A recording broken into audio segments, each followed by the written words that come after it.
Buenos días, licenciado Roger Osorio. Buenos días, licenciado Federico Marenco. Buenos días al director de PLA del Colegio de Contadores, licenciado Sócrates Brene, a los expositores, ¿verdad?, que están aquí presencialmente y a los que nos están acompañando, ¿verdad? Buenos días para todos. Un gusto estar acá, ¿verdad? Aportando un poco sobre este tema en la celebración del Día Internacional de la Prevención del Riesgo de Lavado de Activos, Financiamiento al Terrorismo. Eh, es un placer, ¿verdad?, para mí tener esta oportunidad y brindarle mi punto de vista, ¿verdad?, de algunas herramientas que considero fundamentales, entre las que vamos a estar viendo aquí la base legal. Creo que como contadores públicos, ¿verdad?, algo fundamental para nosotros es el sustento legal que pueda tener y vamos a entrar ya directamente, ¿verdad?, a esta exposición viendo el inicio, ¿verdad? Todo lo que sustenta, aunque ya la gran mayoría lo conocemos, creo que es relevante saber de que la ley 977, que es el fundamento, ¿verdad?, donde se originan todas las normas, procedimientos, normas prudenciales, como la han emitido los bancos, la CONAMI, fue publicada, ¿verdad?, en 20 de julio de 2018. Posteriormente a esa fecha, ¿verdad?, han habido reformas. De igual manera, ¿verdad?, la ley 976, publicada en la misma Gaceta, ¿verdad?, de la 977, donde está la unidad de análisis financiero en 2018 y deroga la ley inicial que se había publicado, era sobre la creación de la UAF, para abreviar, en junio de 2012. Si miramos, no estamos hablando, ¿verdad?, de disposiciones legales, llamémosla, de hace muchos años, ¿verdad?, sino que estamos hablando del 2018. De igual manera, en ese entorno de la ley creadora de la UAF, en junio, un año antes, también se publicó la ley de fomento y regulación a las microfinancieras. Es un sector, ¿verdad?, del otorgamiento de crédito. Para dar un datos al cierre, según el informe de gestión de CONAMI, ¿verdad?, al cierre de diciembre 21, estamos hablando de que tienen una cartera de más de 330 millones de dólares, ¿verdad?, las que están reguladas o están voluntariamente en CONAMI. Entonces, es una cantidad de recursos que anteriormente no había prácticamente control. Y en la evaluación sectorial que ha hecho CONAMI, es un sector también de riesgo, ¿verdad?, principalmente porque la gran mayoría de las operaciones son en efectivo, ¿verdad? Un alto porcentaje de lo que son las micro, pequeñas empresas trabajan a base de efectivo, y más la circunstancia de agilizar desembolso, más las situaciones ligadas, podríamos decir, con algunos requisitos que están poniendo los bancos de cobrar por cambio de cheque, principalmente cuando proviene de una institución de microfinanza, están haciendo, ¿verdad?, que se trabaje con bastante efectivo. Y ese es un punto ahí, una zona de alerta que ha señalado la CONAMI en su evaluación sectorial, en conjunto con la UAF, ¿verdad?, el manejo de efectivo que está en esta zona, donde estamos hablando a diciembre, como les decía, de 2021, de unos 423,000 clientes, ¿verdad?, que están en ese sector. Voy a estar haciendo referencia, ¿verdad?, a este sector, dado que también tuve la oportunidad de laborar por un periodo más o menos de 9 años, ¿verdad?, en una institución de microfinanza, en la parte tanto de contabilidad como en la gerencia financiera. Entonces, esta es la base legal, ¿verdad?, donde se origina y donde nos sustenta, ¿verdad?, todo lo que se hable de la prevención del lavado. Hay otra, ¿verdad?, del 2010, prevención, investigación y persecución del crimen organizado y la administración de bienes incautados. Un poco más reciente, la ley 1113, ley de reforma y adiciones al notariado y al Código de Comercio, principalmente, ¿verdad?, la obligatoriedad de los abogados.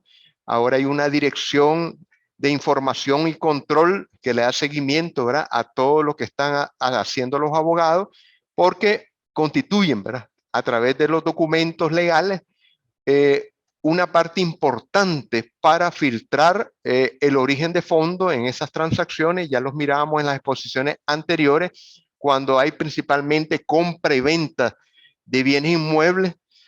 Entonces, ahora sí están documentándose mejor, identificando al cliente. A raíz de este marco legal, lo mencionaba, están las normas prudenciales, está la norma que emitió el Poder Judicial sobre el beneficiario final, y fue uno de los puntos que vino a ver la misión del GAFI, ¿verdad? Que estuvo en septiembre, donde tuvimos la oportunidad de representar en varios compañeros, ¿verdad? O colegas. Tuvimos ahí en la reunión que nos tocó con el GAFI junto con los abogados, ¿verdad? Y fuimos ahí objeto de preguntas sobre todo lo que se refiere a la prevención, al marco legal que ha establecido Nicaragua en pro de la prevención, ¿verdad? Hubo una reforma también a la ley que regula las entidades sin fines de lucro, la ley 1115, ¿verdad? Del mes del presente año también, lo que viene a fortalecer. Ya la licenciada Mayra Hernández señalaba, pues ahí las señales de alerta principalmente en estas instituciones, ¿verdad? Sin fines de lucro, porque es la importancia de identificar al beneficiario final. Hay un estudio estructural de las instituciones constituidas en un periodo de 3 años, del 2017 al 2019, donde se concluye, ¿verdad?, que en ese periodo se constituyeron 5.400 sociedades mercantiles, ¿verdad?, de diferentes índole, de las cuales el 92-94% son sociedades anónimas. Ojo, ¿verdad? Entonces son señales, ¿verdad?, de la facilidad con que se constituye una sociedad anónima, y porque pueden ser una sociedad, como decimos, de fachada, y es por ello la importancia que ha tomado en Nicaragua, ¿verdad?, lo del beneficiario final. Alguien me comentaba que trabaja en la área de adquisiciones, que ahora cuando en el Estado se presentan ofertas, ¿verdad?, tiene que indicarse, incluirse ahí, quién es el beneficiario final de la empresa que está ofertando. ¿Verdad? Inclusive persona natural. Y me decía, bueno, cuando son empresas, ¿qué es lo que han hecho las empresas? Tener un notario público, ¿verdad?, para hacer una declaración, en los casos que son personas jurídicas, ¿verdad?, para hacer una declaración en cada una de las participaciones que está teniendo. Entonces, hay un proceso intensivo, ¿verdad?, a través sustentado sobre este marco legal.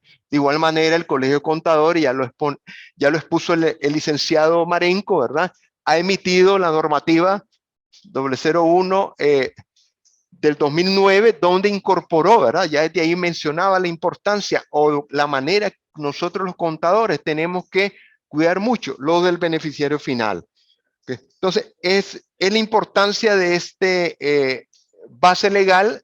Se mencionaba también, ya este año se emitió también la ley, ¿verdad?, que regula a los corredores de bienes raíces, que es un área también expuesta, ¿verdad?, al riesgo de lavado. Esos traspasos de bienes, ya había en una de las exposiciones, se derivó ahí cómo, ¿verdad?, vienen a pasar cada uno de los canales de la colocación hasta vender, comprar una propiedad y pasarla de alguna manera al flujo bancario y legalizar la procedencia desconocida y a veces ilegal o irregular de fondos.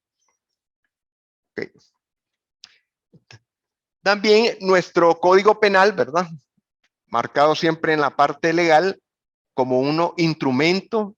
Estamos viendo herramientas, pero son instrumentos legales que sirven de base para nuestra actuación, ¿verdad?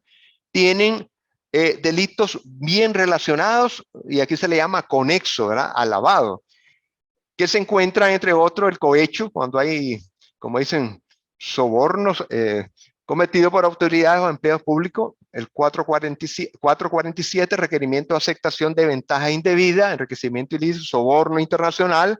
Ya abordaba la colega ahí, ¿verdad?, lo que son operaciones internacionales, tráfico de influencia, peculado, ¿verdad? La utilización de bienes y recursos del Estado en beneficio, malversación de caudales públicos. Entonces, sí existen los delitos precedentes, por eso el enfoque de la Asociación Internacional de Auditores Forense, que lo denomina de antifraude, porque todos ellos, ¿verdad?, conllevan a la obtención de un dinero de manera ilegal. Entonces, es percibido. Otra manera, ¿verdad? El crimen organizado lava dinero a través de contrabando. Hemos visto, ¿verdad?, en las noticias, en la incautación de dólares, ¿verdad? Entonces, esa es una manera de infiltrar dinero ilegal obtenido ilegalmente, y nuestro país, como se ha determinado a través por su zona geográfica, es una zona de tránsito, pues ya lo hemos visto tanto para divisas como para droga o cualquier otra tránsito que van a otros países. Adquisición de instrumentos negociables, contrabando de bienes, ahí hay contrabando hasta de ganado obtenido, por un ejemplo, ¿verdad? Ganado obtenido de manera ilegal, compra y venta de bienes en el exterior, ya se mencionaba, ¿verdad? Y la utilización de paraísos fiscales que no cuentan con regulaciones, ni información, ni transparencia. Entonces, son los lugares donde los lavadores están canalizando sus transacciones. ¿Y qué nos manda, verdad? Hablando nuevamente de la ley 977, ¿verdad? El establecimiento de un programa de prevención. Aquí en la nueva norma internacional de gestión de calidad establece la parte de los recursos intelectuales, ¿verdad? Que se refiere a todo lo que son manuales, políticas. Entonces, hay un mandato en la ley para todos los sujetos obligados del establecimiento de este programa y para que se administre y mitigar los riesgos. Y uno de los puntos fundamentales que se debe manejar es la evaluación individual de los riesgos, ¿verdad? Este es un resumen de una matriz, ha estado enfocada también, donde se analizan las probabilidades y el impacto que tienen. Para esta presentación he utilizado, ¿verdad?, alto, medio, bajo, siendo el alto, ¿verdad?, el de mayor valor, de igual manera el impacto, el alto con 3, y todo lo que aparece ahí en rojo, ¿verdad?, es donde se tiene que poner la mayor atención, la administración de una empresa, el gobierno corporativo, el oficial de cumplimiento, el auditor interno o los auditores externos en caso de que realicen una evaluación de riesgo, ¿verdad? Entonces, es una manera. Creo que este es un campo también muy importante que valdría la pena profundizar, ¿verdad?, en temas de capacitación, porque es la única manera que podemos detectar o valorar el riesgo. En sí, el riesgo tiene un proceso general. En primer lugar, la identificación del riesgo, medir, tener criterios de medición. Recordemos que cada tipo de operación difiere, ¿verdad?, en sus criterios de medición, y va a tener una probabilidad de impacto diferente a la área o proceso de la empresa que lleve a cabo, ¿verdad? Lo mismo un proceso de crédito que un proceso de compra-venta, un proceso de llevar a cabo la construcción de obras. Entonces, tiene que valorarse, ¿verdad?, ese riesgo conforme la naturaleza de las operaciones para determinar su impacto, ver dónde deben establecerse los mayores controles, donde exista el mayor riesgo, ¿verdad?, a través de la probabilidad e impacto, controlar ese riesgo y su monitoreo para ver si no han habido cambios durante ese proceso. También nos obliga, ¿verdad?, la ley a la creación de funciones y cargos que supervisen el cumplimiento de los procedimientos. Hablamos ahí en los casos, ¿verdad?, del oficial de cumplimiento, hablamos de los comités de PLA, se conforman principalmente en el sector financiero, tanto banco como microfinanciera, que son los que están regulados, la necesidad de un programa de capacitación continua, y es aquí donde el Colegio de Contadores y el licenciado también, Roger, está haciendo énfasis, ¿verdad?, la necesidad de nuestra participación, de nuestra empaparnos, como dicen, interesarnos en estos temas, porque es amplia la cobertura. El expositor anterior hablaba de los riesgos globales. Imagínense, más allá, ¿verdad? De los riesgos de proliferación de armas masivas, de destrucción masiva. Entonces, no es solamente el enfoque en el lavado de dinero, sino que va más allá, ¿verdad? Todo lo que se refiere al tema de prevención y los diferentes riesgos. La importancia de la capacitación, la importancia de la identificación de los mayores riesgos. Establece una evaluación independiente del programa de prevención. Ahí actúa muchas veces la auditoría externa, ¿verdad?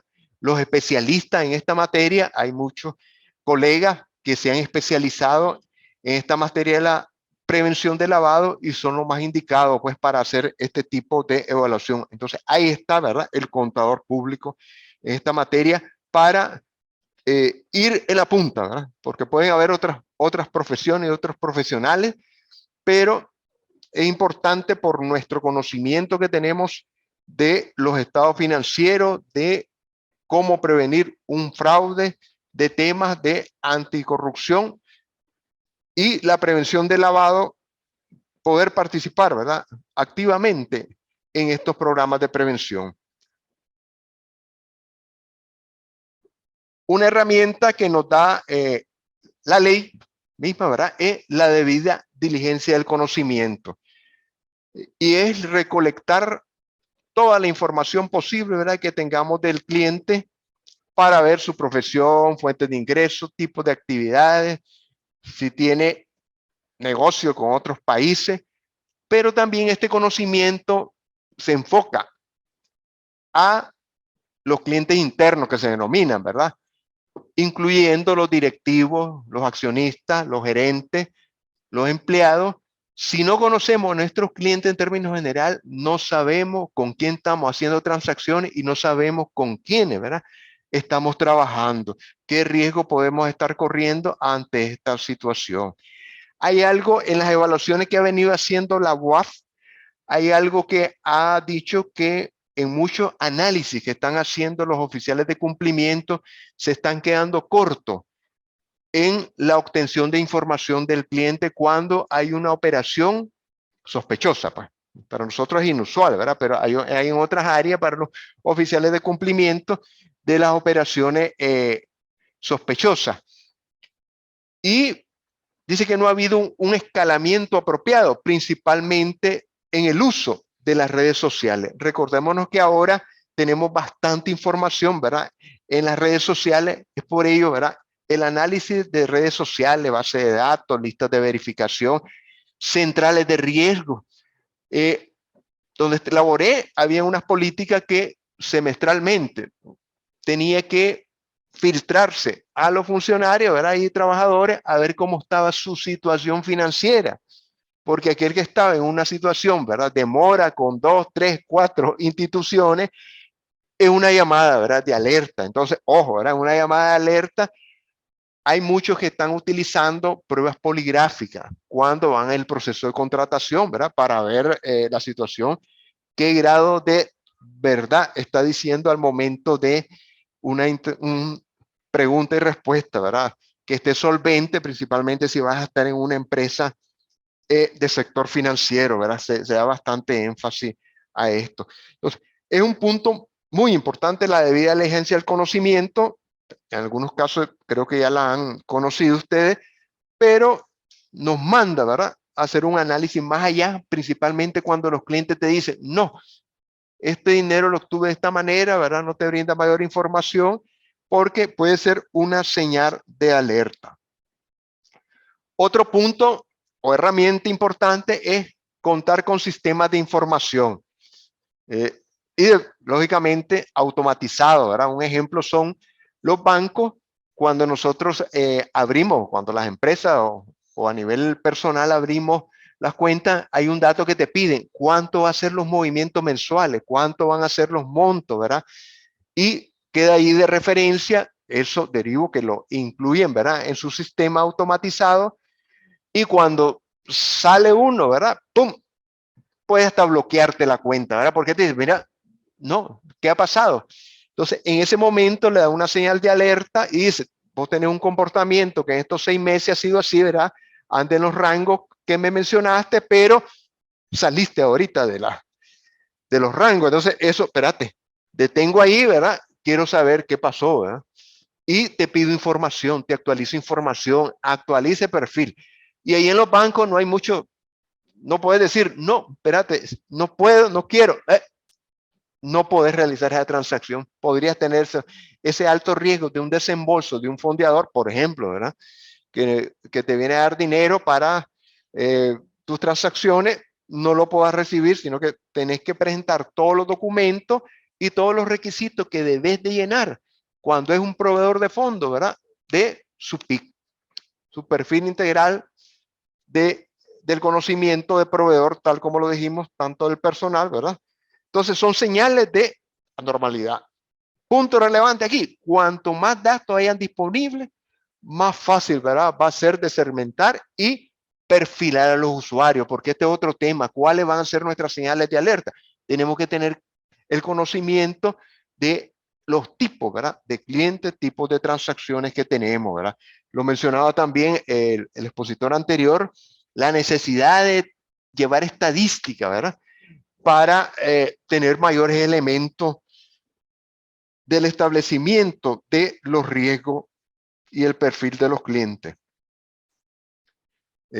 Derivado de todo eso, ¿verdad? Otra manera es la investigación. Esos sistemas nos permiten a través de una parametrización, ¿verdad? De los mismos conforme los perfiles del cliente, conforme los umbrales que establezca, ¿verdad? Hay microfinancieras que tienen un volumen de clientes y tal vez sus montos promedios son de, por poner un ejemplo, ¿verdad? 2.000 Córdoba y tiene un volumen de operaciones, no todas ellas, ¿verdad? Pero cuando existe un cliente que te llega a pagar, por ejemplo, arriba de 5.000 Córdoba después de que tenía una cuota de 200 Córdobas semanales, entonces son señales de alerta. Ya hay casos, por lo menos en mi experiencia propia, ya tenía una señal ahí la cajera, ¿verdad? De pedirle que llenara un formulario, ¿verdad? ¿De dónde venía esa procedencia? ¿Por qué después de pagar, ¿verdad?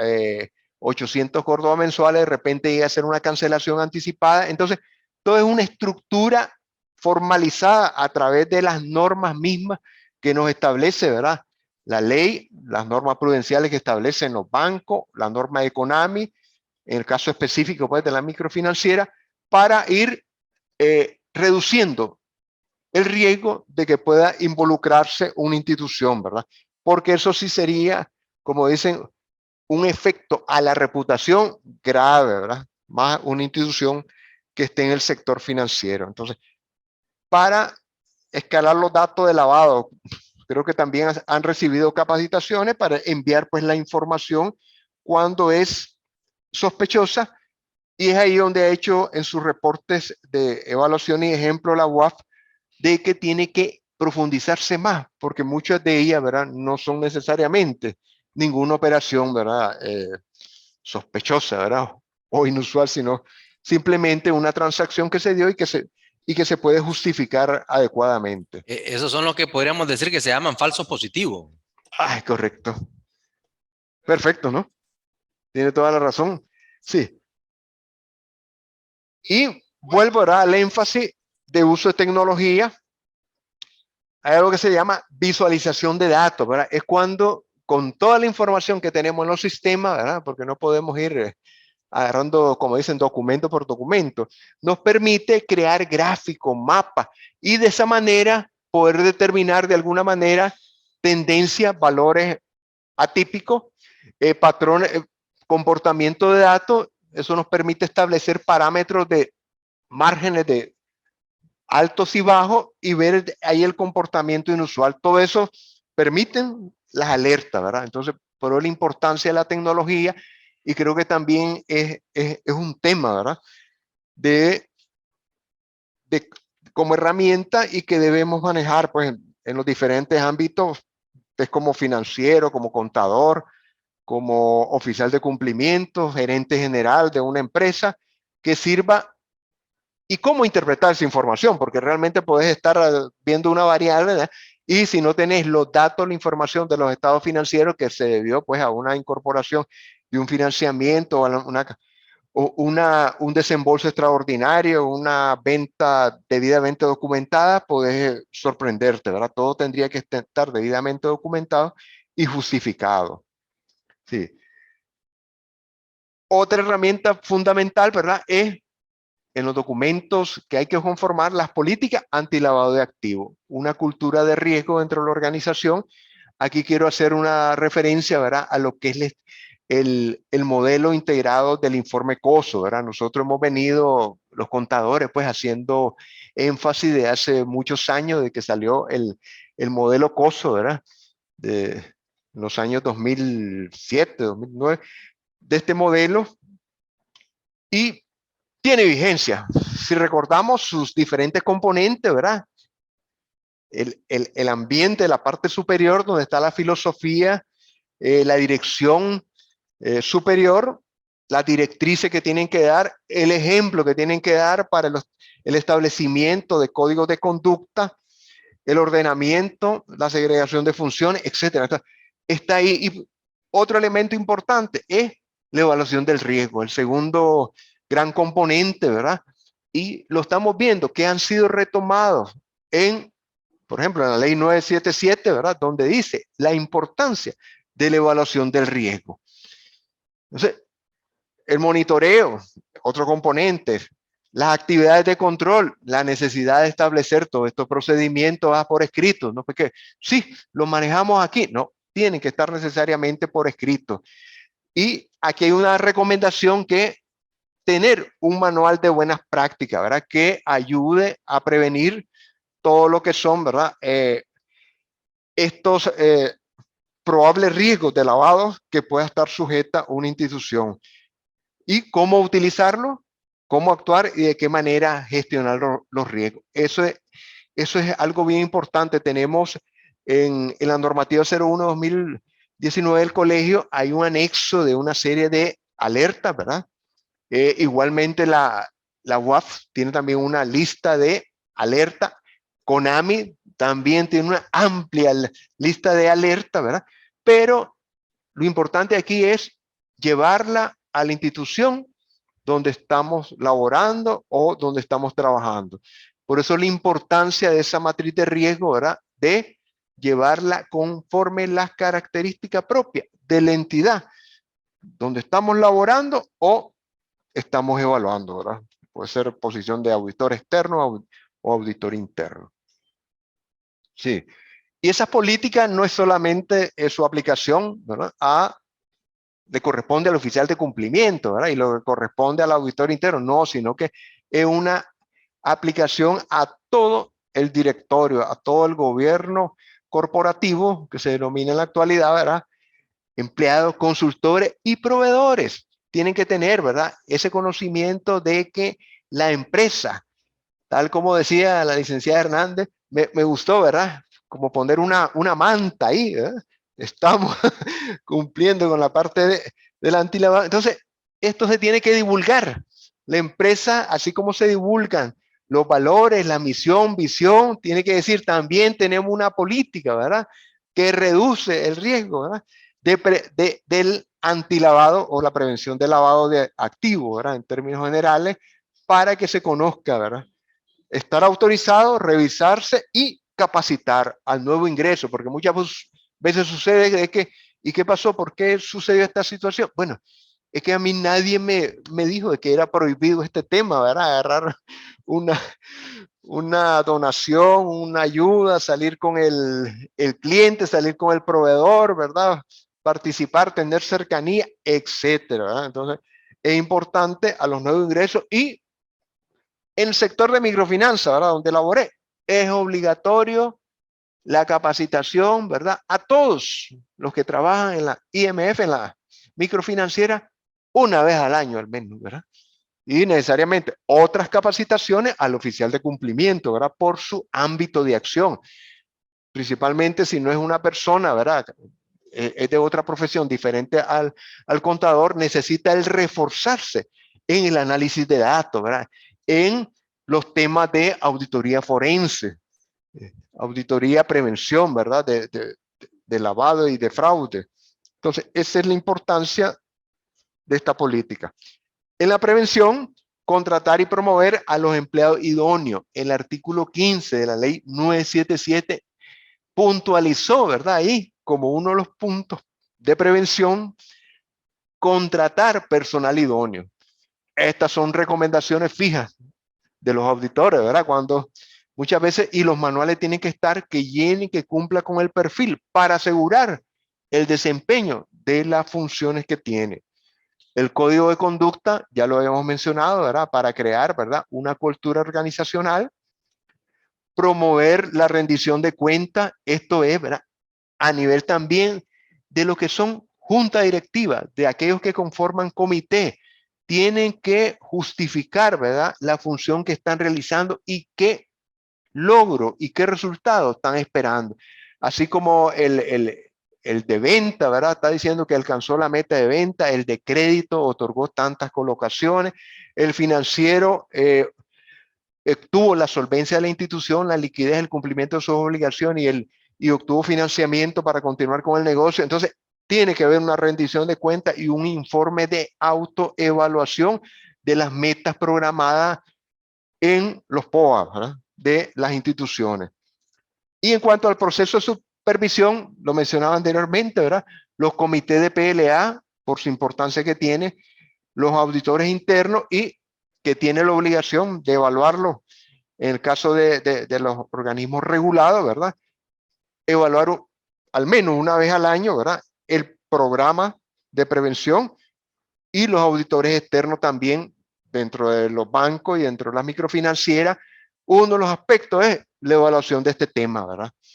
De los tantos informes que tienen que emitir de tecnología, de cartera, la opinión sobre los estados financieros y de prevención de lavado. Es ahí su importancia, ¿verdad? De este tema que estamos hoy abordando de esta manera, ¿verdad? De una manera, podríamos decir, breve y en mi caso puntual, ¿verdad? Algo poco mencionado, pero que sí es una práctica, ¿verdad? Y es una idea, es las líneas de denuncia, ¿verdad? Que permitan, cuando hay sospechas de unas situaciones, no necesariamente podría resultar positiva, podría resultar, como dijo el licenciado Osorio, falsa, ¿verdad? Sí, sí. Pero es un mecanismo, ¿verdad? Hay datos a nivel internacional que dicen que cómo se han descubierto los principales hechos de fraude o corrupción o de lavado, ¿verdad? ¿Cómo se han descubierto? La mayoría de ellos, ¿verdad? A través de TICs, un 44%, recuerdo, ¿verdad? O a través de una denuncia, ¿verdad? De X persona, X funcionario, ¿verdad? Entonces, ya para abajo, ¿verdad? Menos porcentaje a través de las auditorías internas, a través de los auditores externos, es menos, ¿verdad? A través del organismo, un organismo regulador. Entonces, es bien importante esto, teniendo un teléfono correo, por eso es la publicidad, ¿verdad? Y cuando, de que todos conozcamos esto debidamente publicitado y exista realmente el procedimiento de atender, ¿verdad? Esa denuncia y una resolución respectivamente, ¿verdad? Otra herramienta fundamental, y ahí está en nuestra cancha, ¿verdad? Es la información financiera confiable. Dice que un método bien eficaz, ¿verdad? Es tener un manejo, ¿verdad? De los registros contables, los estados financieros, transparente, íntegro, consistente, soportada cada una de las transacciones. Aquí voy a tocar un poquito un tema de responsabilidad, ¿verdad? Hay énfasis en una reunión que tuvimos en la UAF que todo obligado, ¿verdad? Los contadores públicos autorizados, pero recientemente el Colegio de Contadores nos mandó una encuesta, ¿verdad? Donde dice que si estás ejerciendo alguna de estas 5 actividades, ¿verdad? Que menciona, el GAFI menciona específicamente la ley, ¿verdad? Ahí. Y hay una gran parte que no está ejerciendo ninguna de esas 5 actividades. Pero, ¿qué sucede si como contador que registrar las operaciones, registrar las transacciones, de recibir fondos y trasladar fondos. Mira un documento que no ha cumplido, ¿verdad? O un ingreso que está recibiendo que es inusual. Entonces, poder verte al momento que resulte en un futuro una irregularidad o un acto, ¿verdad? Inapropiado, un acto relacionado con la función de lavado, podés tener, ¿verdad?, alguna responsabilidad. Ya hemos visto casos que se han publicado donde, ¿verdad?, el contador, el administrativo financiero están, ¿verdad?, siendo, y no estaban actuando ahí como representante de una empresa, como en compra-venta, sino que estaban haciendo unas funciones, denominémosla ordinaria, ¿verdad? Sí, de registro, así es, o una función financiero administrativo. Entonces, mucho ojo, por eso yo creo que es importante el tema de la capacitación y nuestra especialización, ¿verdad? Y me incluyo, ¿verdad? Porque este es un proceso constante de aprendizaje donde hay una serie de reformas, hay otros colegas que manejan específicamente más sus especialidades. Entonces, esos son la importancia de este tema. Entonces, ahí estamos nosotros, ¿verdad? En la información financiera confiable, la aplicación de las NIF o de las normas que corresponden. En el caso de los bancos, lo que regula la CIBOIC, en el caso de las microfinancieras, el famoso manual único de cuenta, ¿verdad? Que retoma algunas partes, pues, de las normas internacionales, pero su base es MUC y MF, ¿verdad? Entonces, esa es la importancia. He incluido aquí como un instrumento, una herramienta, la auditoría forense, ¿verdad? Por la particularidad que tiene de el conocimiento, la especialización. Ya hay a nivel de la Universidad Americana, ¿verdad? Hay una maestría en auditoría forense. Hay también una asociación internacional, se las mencionaba, de auditores forenses antifraude, ¿eh?, que mira la parte de fraude, corrupción y lavado, y la forma de ingresar a ese curso es pasando una prueba poligráfica. Nos decía ahí su presidente en una charla que hubo en el mes de mayo en la celebración de la jornada, ¿verdad?, del aniversario de nuestro colegio, Juan Iván Rocher, creo que se llama. Sí, entonces, sí, es correcto. Entonces, porque esto tiene un enfoque proactivo. Dirá uno, pero es que la auditoría es posterior. Sí, la auditoría es posterior, pero el auditor forense, ¿verdad?, conociendo los riesgos que pueden haber, puede ser un asesor, ¿verdad?, y brindar una serie de recomendaciones que vengan a fortalecer los sistemas de prevención y las alertas y los riesgos, ¿verdad? Ya nuestra ley, ¿verdad?, en el artículo 9 establece, ¿verdad?, que le corresponde a los contadores públicos, ¿verdad?, autorizados, poder ir a un proceso, ¿verdad?, donde haya una situación que el juez requiere una opinión de un especialista, de un experto en la materia, y ahí es donde también actuamos los contadores públicos. Entonces, este es un recurso humano valioso, una profesión, ¿verdad?, que nos permite, ¿verdad?, pero un tema bien delicado, porque sobre nuestro informe, ¿verdad?, van a tomar una serie de decisiones en un campo que no maneja necesariamente, pues, un abogado de una manera profunda como lo puede ser un contador en cuanto a las transacciones financieras, el control interno y los riesgos respectivamente. Voy a abordar de manera breve, ¿verdad?, también banderas rojas o señales de alerta, ¿verdad?, que son importantes. Por eso hablábamos del manual de buenas prácticas, que pueden ser interesantes para aquellos que trabajan en la parte de oficial de cumplimiento, de auditoría interna, de financiero, ¿verdad? Entre estas, las que he retomado para este caso: crecimiento rápido de ganancia, particularmente en relación con la industria. Hay casos podríamos decir, aquí en Nicaragua lo que tenemos más acceso es a la publicación que hace la CIBOIC del sistema financiero, la publicación que hace también la CONAMI de los estados financieros de las microfinancieras. Entonces ahí está públicamente esos resultados, ¿verdad? Y ahí podemos, cuando vamos a hacer un trabajo, tendríamos que ver el comportamiento. Resultados financieros efectivamente mejores que lo de los competidores, ausencia de diferencias operativas. No hay, observamos que no hay más sucursales que prestan a la misma tasa de interés, similar a la de las competencias, refiriéndome pues a ese sector, o que venden los mismos productos.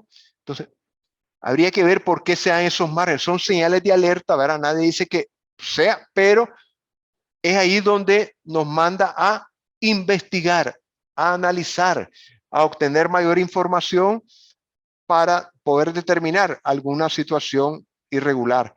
Cambio que no tiene explicación en las tendencias o relaciones de los estados financieros. Ya mirábamos el análisis de visualización, de gráfico, de tendencia, de comportamiento. Son elementos, ¿verdad?, que nos ayudan y contribuyen.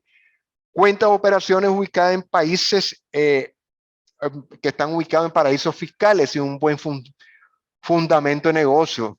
Si hay una empresa así, ¿verdad? Mejor separarse un poco de esa transacción si no tenemos, ¿verdad?, la documentación suficiente. Ahí tenemos una lista de esas empresas. Operaciones descentralizadas junto con un sistema de reporte muy débil. Si sos el financiero ahí o sos el auditor, podés estar facilitando, ¿verdad?, a través de no tener un adecuado sistema de control, de que se estén dando operaciones autónomas en esas sucursales, en esas dependencias, al no poder tener elementos para su análisis, verificación. Uso de normas contables que varían en relación a las que practica la industria, señales, ¿verdad? Ahí somos nosotros los más indicados en la aplicación de las normas. Transacciones cuyos valores sean incompatibles, ¿verdad?, con la ocupación o el perfil del cliente. Entonces, eso debería estar en un sistema de alerta conforme el perfil y evaluación de cada cliente. Transacciones complejas e inusuales, considerando al final del periodo.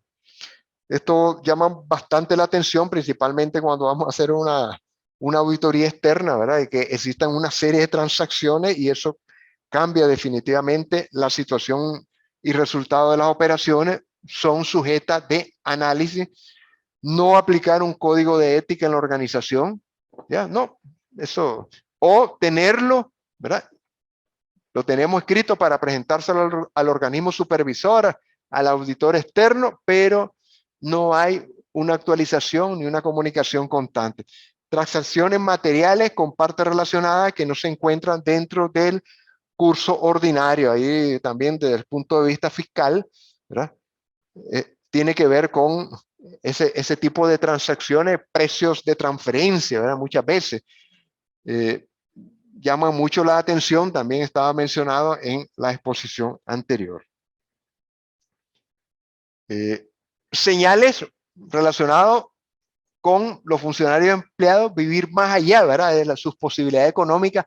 Ya mencionaba anteriormente, ¿no?, revisar lo que son las centrales de riesgo para ver cómo está la persona, para que no se vaya a ver como el triángulo del fraude, ¿verdad?, verse presionado porque tiene muchas dificultades y después de haber trabajado 5 más 10 años y tiene un cargo importante, vaya a facilitar, ¿verdad?, la comisión de una situación irregular.